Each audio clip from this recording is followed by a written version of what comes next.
हरियाली तीज व्रत कथा हिंदू धर्म में मनाया जाने वाला एक प्रमुख त्यौहार है। इस व्रत को विशेष रूप से महिलाएं अपने पति की लंबी उम्र और सुखी वैवाहिक जीवन के लिए करती हैं। हरियाली तीज व्रत कथा इस प्रकार है। इस समय की बात है कि भगवान शिव माता पार्वती के विवाह की कथा से यह व्रत जुड़ा हुआ है। कथा के अनुसार माता पार्वती भगवान शिव को पति के रूप में प्राप्त करने के लिए कठोर तपस्या करती हैं। उनकी तपस्या इतनी कठिन थी कि उन्होंने वर्षों तक भोजन और जल का त्याग कर दिया था। उनकी तपस्या को देखकर देवता और इस ऋषि मुनि भी आश्चर्यचकित हो गए थे। माता पार्वती इस कठोर तपस्या से प्रसन्न होकर भगवान शिव ने उन्हें दर्शन दिया और उनकी तपस्या से प्रसन्न होकर उन्हें अपनी पत्नी के रूप में स्वीकार किया। इसी दिन को हरियाली तीज के रूप में मनाया जाता है। इस दिन महिलाएं सुहाग का समान हरे रंग के वस्त्र और श्रृंगार करती हैं, झूला झूलती हैं और गीत गाती हैं और व्रत कथा सुनती हैं। इस व्रत में निर्जल व्रत रखा जाता है और अगले दिन व्रत का पारण किया जाता है। हरियाली तीज को मुख्य रूप से उत्तर भारत के राज्यों में जैसे उत्तर प्रदेश, राजस्थान, हरियाणा और मध्य प्रदेश में धूमधाम से मनाया जाता है। हरियाली तीज व्रत को विधि पूर्वक करने के लिए निम्नलिखित सामग्री और विधि का पालन किया जाता है।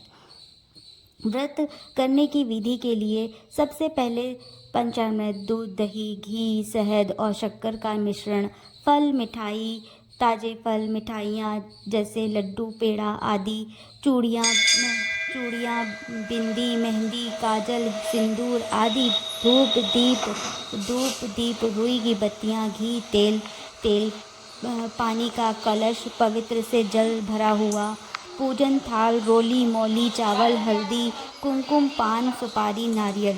व्रत कथा पुस्तक। हरियाली तीज व्रत कथा सुनने के लिए और पढ़ने के लिए हरियाली पूजा स्थल को सजाने के लिए ताजे पत्ते और फूल। व्रत करने की विधि। स्नान और शुद्धि। सबसे पहले प्रातःकाल उठ करके स्नान करें और स्वच्छ वस्त्र धारण करें। व्रत का संकल्प पूजा स्थल और बैठकर व्रत संकल्प लें और अपने पति की लंबी उम्र और सुखी जीवन की कामना करें। पूजन की तैयारी।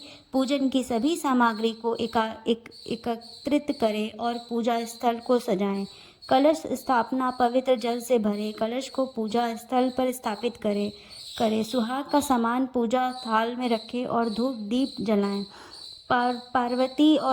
देवी पार्वती और भगवान शिव की मूर्ति या तस्वीर के सामने धूप दीप दिखाकर पूजा करें। फिर हरियाली तीज व्रत कथा का पाठ करें और या सुने। पूजा के अंत में देवी पार्वती और भगवान शिव की आरती करें।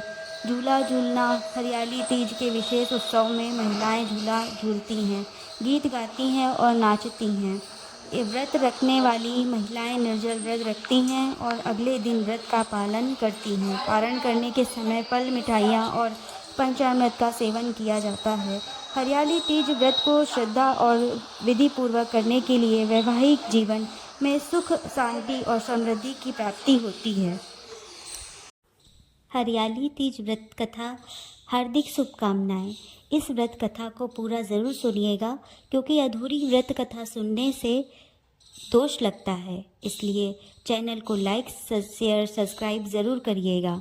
हरियाली तीज व्रत पौराणिक व्रत कथा है।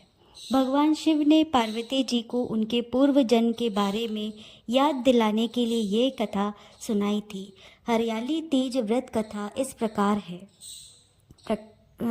है। शिव जी कहते हैं कि हे पार्वती, बहुत समय पहले तुमने हिमालय पर मुझे वर के रूप में पाने के लिए घोर तप किया था।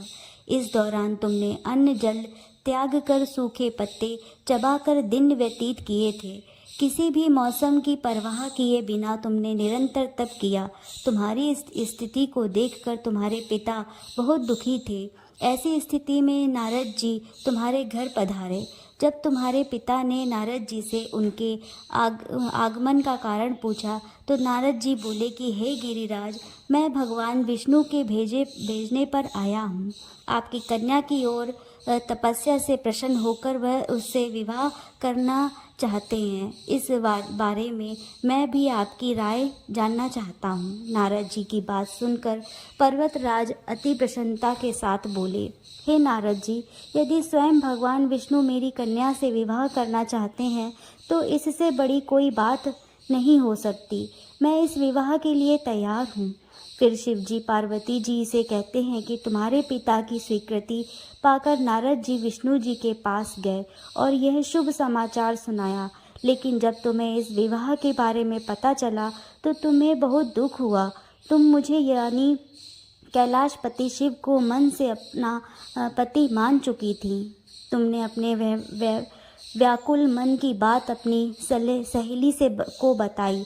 सहेली ने सुझाव दिया कि वह तुम्हें एक घनघोर वन में ले जाकर छुपा देंगी और वहां रहकर तुम शिव जी को प्राप्त करने की साधना करना। इसके बाद तुम्हारे पिता तुम्हें घर में ना पाकर बड़े चिंतित और दुखी हुए। वह सोचने लगे कि यदि विष्णु जी की बारात लेकर आ गए और तुम घर पर ना मिली तो क्या होगा। उन्होंने तुम्हारी खोज में धरती पाताल एक करवा दिए, लेकिन तुम ना मिली। तुम वन में एक गुफा के भीतर में मेरी आराधना में लीन थी। भाद्रपद तृतीय शुक्ल को तुमने रेत में एक शिवलिंग का निर्माण कर मेरी आराधना की, जिससे प्रसन्न होकर मैंने तुम्हारी मनोकामना पूर्ण की। इसके बाद तुमने अपने पिता से कहा कि पिताजी, मैंने अपने जीवन का लंबा समय भगवान शिव की तपस्या में बिताया है और भगवान शिव ने मेरी तपस्या से प्रसन्न होकर मुझे स्वीकार भी कर लिया है। अब मैं आपके साथ एक ही शर्त पर चलूँगी कि आप मेरा विवाह भगवान शिव के साथ ही कराएंगे। पर्वतराज ने तुम्हारी इच्छा स्वीकार कर ली और तुम्हें घर वापस ले गए। कुछ समय बाद उन्होंने पूरे विधि विधान से तुम्हारा विवाह किया। भगवान शिव ने इसके बाद कहा कि हे पार्वती, तृतीया को तुमने मेरी आराधना करके जो व्रत किया था उसी के परिणाम स्वरूप हम दोनों का विवाह संभव